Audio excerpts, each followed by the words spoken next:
Why can't we run for the kingdom of amen, God? Hallelujah.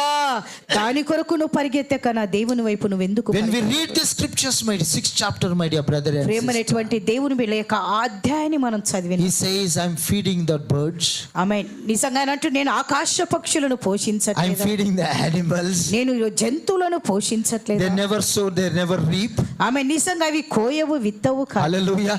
I am the provider for that. వాటికి నేను పోషించేవాడను But కాదా. the Lord says, you are so much value more than ఆమె that. ప్రభు అంటాడు, ఆకాశ పక్షుల కన్నా మీరు చాలా గొప్పవారని ప్రభు అంటాడు. Amen. Hallelujah. శ్రేష్ఠులు అంటావు నా The brother and sister, we need the wealth, clothes, Amen. and Yes. all money and everything in our మనకు lives. డబ్బు కావాలా, బట్టలు కావాలా, మన అవసరతలు ఏవైతే అన్ని మనకు To stay, we need homes. ఆమెను ఉండటానికి ఇల్లు కూడా God అవసరం. provided for so many people the own houses. చాలా మందికి సొంత ఇల్లు ఇచ్చాడు, కొంతమందికి ఇంకా లేదు. Praise God. దేవునికి మహిమ. Why can't